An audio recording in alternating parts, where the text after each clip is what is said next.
Bos, bos, itu PIK 2 itu proyeknya Baklawi, bos. Aguan itu orang Cina, tapi yang ngejalanin proyeknya itu Baklawi namanya. Sebagai orang bayang yang tidak ada sejarahnya, tidak ada sosoknya, ini disangka dibayar oleh Cina katanya. Ini Kiai Imad ini membatalkan nasab Baklawi karena dibayar oleh Cina. Kata saya, urusannya apa Cina sama saya?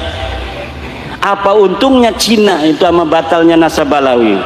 Sekarang kan di Banten lagi ada proyeknya Pak Jokowi dulu, proyek strategis nasional, namanya PIK 2. Saya kan nggak ngomong mau setuju, mau menerima, mau menolak, saya nggak ngomong. Itu banyak orang-orang yang musuh-musuh Pak Jokowi itu sekarang lagi menolak proyek strategis nasional PIK 2. Lalu karena saya diem aja, tuh lihat Kiai Imad, kalau nasab Habib aja dikejar, tapi adanya penjajah Cina katanya di Tangerang, Banten, dia diem saja. Aktivis-aktivis sudah menolak, tapi Kiai Imad diam saja. Itu tanda bahwa isu nasab ini dibayarin oleh Cina PIK 2 katanya. Bos, bos, itu PIK 2 itu proyeknya Baklawi, bos. Aguan itu orang Cina, tapi yang ngejalanin proyeknya itu Baklawi, namanya Mu'annas Al-Aidid. Dia Baklawi.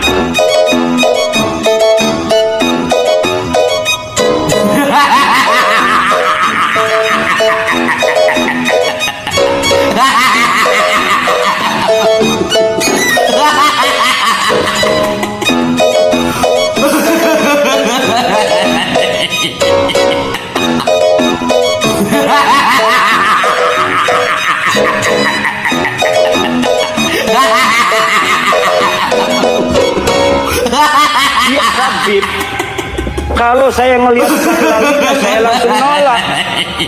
Tapi orang nolak, orang menerima itu harus tahu apa yang ditolak, harus tahu apa yang diterima. Jangan kita nggak ngerti apa-apa kita menerima, jangan kita nggak tahu apa-apa kita menolak. Saya nggak ngerti PIK 2 ini jenis kelaminnya apa, ini makhluk model apa ini PIK 2. Kenapa? Karena saya belum mendapat penjelasan. Penjelasan sebenarnya seperti apa, proyeknya apa, manfaatnya apa, kerugiannya masyarakat apa kalau diterima. Nah, kalau sudah ada ilmu qoma bi an ilmu bi PIK wa PSN, baru kita boleh mengatakan menerima, boleh mengatakan menolak. Karena saya komisi fatwa, ketua komisi fatwa Majelis Ulama Indonesia Provinsi Banten, kemarin saya di SMS, Kiai hari Minggu tolong survei di PIK. Ini dari perintah MUI Banten. Nanti komisi fatwa yang menentukan secara maqasidus syariah apakah diterima ataukah tidak.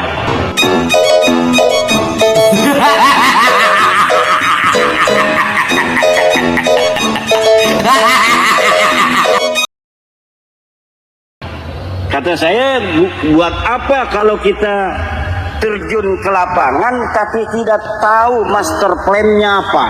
Saya mohon dikirimkan dari PIK gimana, dari Bapedanya gimana, dan alhamdulillah sudah dikirimkan baru kemarin di mobil. Saya baca, tinggal saya terjun ke lapangan, baru setelah kita tasawur. Nah, kita menentukan hukum itu harus tasawur. Al-hukmu bisyai'i far'un an tasawurihi. Menghukumi sesuatu adalah cabang dari tasawurnya. Kalau kita menghukumi sesuatu, menerima atau menolak tanpa tahu tasawurnya, maka itu orang gendeng.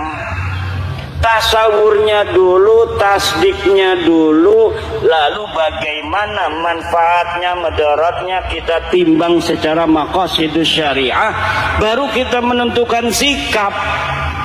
Tapi banyak orang yang kesusu, belum apa-apa menerima, belum apa-apa menolak. Lah harus ditimbang. Setiap proyek yang dijalankan oleh negara pasti tujuannya kesejahteraan rakyat, Bu. Kalaupun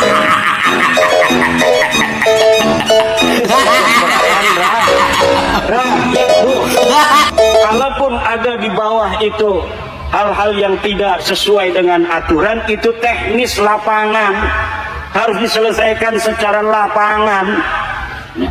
Kalau misalnya harus menunggu secara konvensional, itu Banten Utara yang sekarang mau dibangun itu kalau ngandalin Pemda kabupaten, itu mungkin 100 tahun lagi baru bisa dibangun.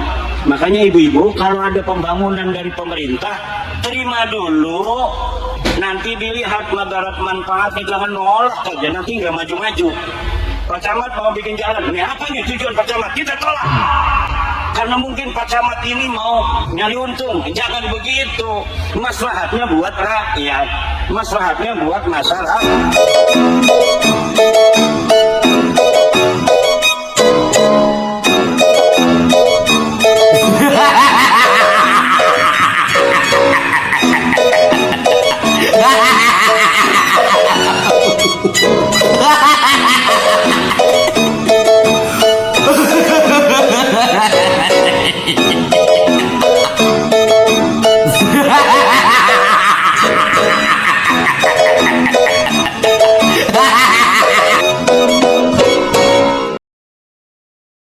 Ini bukan karena sesuatu hal di lain kita.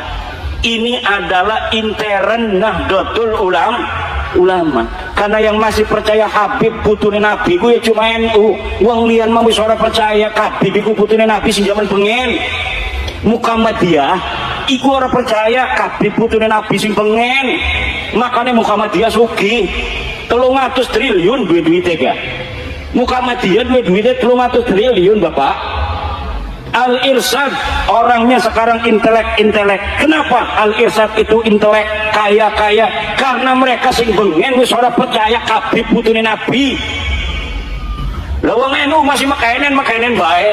Nang apa? Duitnya kaken didawir. Nah, fenomena wong ngaku putune Nabi tapi akhlaknya adoh karo Kanjeng Nabi ku dadi bingung.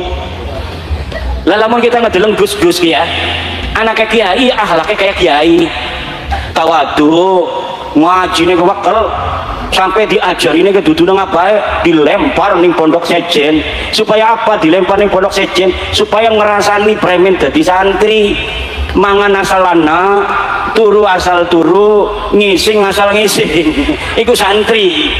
Lah anak kiai didokoni pondok sejen iku supaya ngerasani ari ilmu mah kiai negake ilmune. Tetapi dudu hanya ilmu, adoh saring wong tua niku membentuk karakter, adoh karo wong tua membentuk kemandirian. Weruh artine anane wong tua iku berharga lamun anak kita wis mondok, Bu. Kalau anak kita dipondokin, dia akan merasa bahwa orang tua itu penting.